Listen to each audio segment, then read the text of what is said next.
Hello again, everybody. Welcome back in this video, we're going to be discussing Malvira's viability to be part of our GvG defenses. Is she great?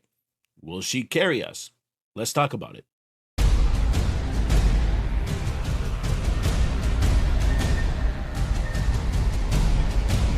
For this demonstration, here's my Malvira build. She is a 0. We got at least to 104k HP, 8,200 defense, decent speed 304, and some rage regeneration on her. And we put her in a bastion ring. Definitely we could do some other testing with other artifacts, given that she has additional block, so that's still a possibility.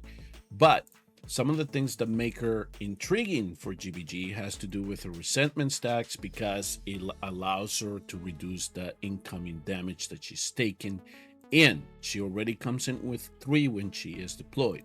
The only unfortunate caveat with this is that when she does activate her ultimate, she'll burn some of these stacks, but she'll start building them again when she starts taking damage. But she needs to be taking 2 hits for every stack in order to get that. So she has to survive those hits.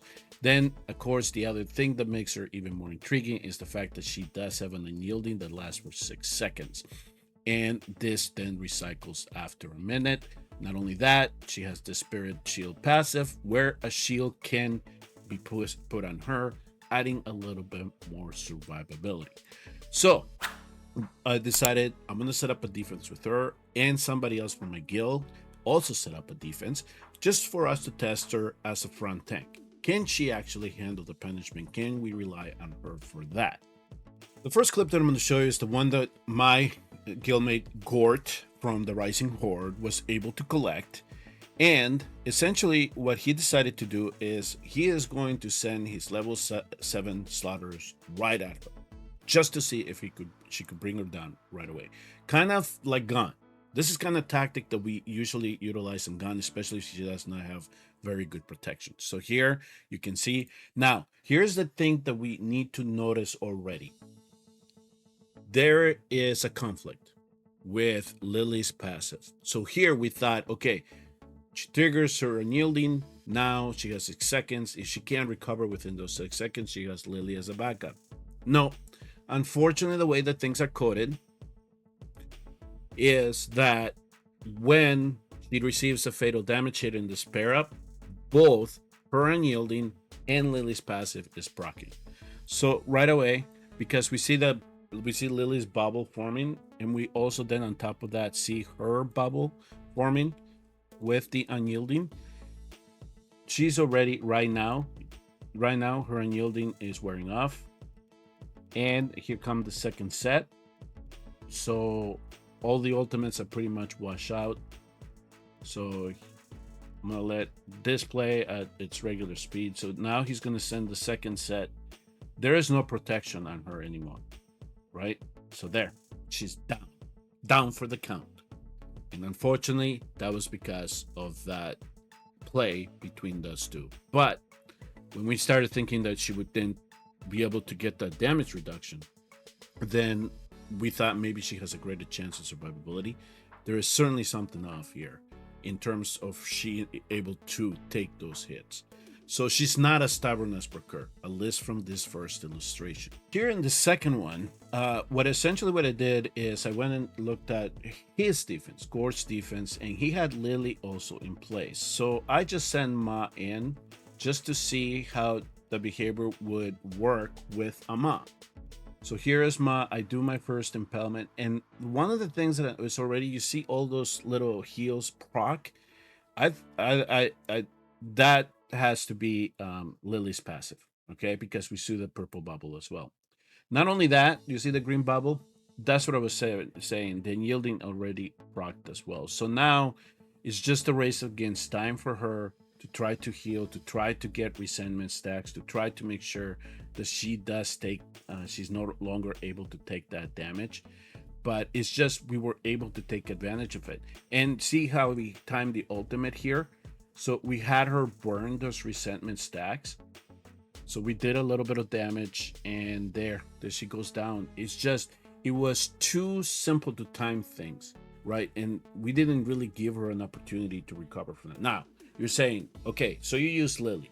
What about somebody like Carnelian? So here in this instance, I had asked Gore to switch the healer. Say, okay, there's something going on with Lily. Let's not bother with her. Let's put her Carnelian on her because her soul essence, that should proc first, just like it does in Toru. The soul essence would proc on her, and then her Unyielding should proc.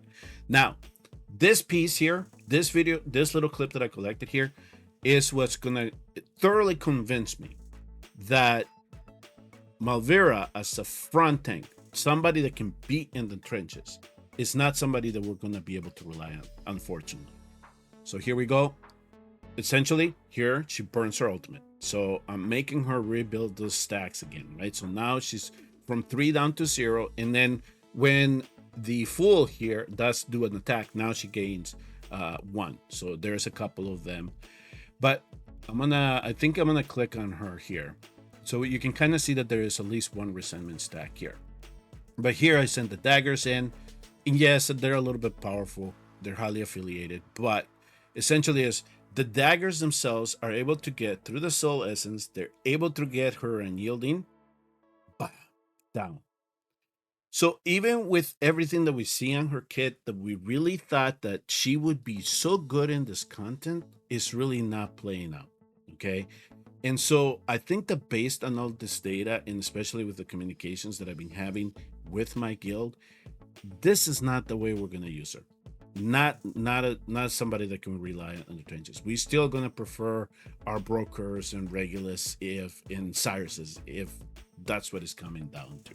So here we are in a season 8 map for the tower. So this is how I kind of envision using her if I'm going to use her for a GvG defense. Essentially what I'm going to do is somebody like Procure, take the front, take the punishment, and then use her as a backup. So now we have somebody that has an extra tile extension, so that's a benefit, right? Not only that, she has that extra block, so maybe things, and she has that large range, so anything within that range will activate her ultimate. So maybe it allows us to get a little bit of protection from a swarm, or even if we can get her rage to build up quicker, maybe during the swarm, that then she's able to pull the enemies and kind of rescue us a little bit. So my overall analysis on the hero, especially when it comes to GvG, is that if I'm going to use her, we're going to use her like a Captain Reeve or a Torodor, right behind another tank that can take the punishment while these two are CCing in a sense. But that's essentially what I'm thinking that I will probably do if I do decide to form any type of defenses with her. It's just somebody that can, add that extra block, possibly do a little bit of damage, but she needs to have somebody right up front her to take the damage. So while the promise of Malvira for GvG did not present itself, she's still a good PvE hero, and she is going to have her places in the game. It's just that at least for this content, this piece of content, GvG, we will not going to be able to rely on her to be the front tank. And that is the unfortunate part, because based on her kit, we thought that she might be able to do that. Thank you all very much for tuning in and watching. Please do let me know what you think in the comments below, and I will see you all in the next Watch Your Realms video.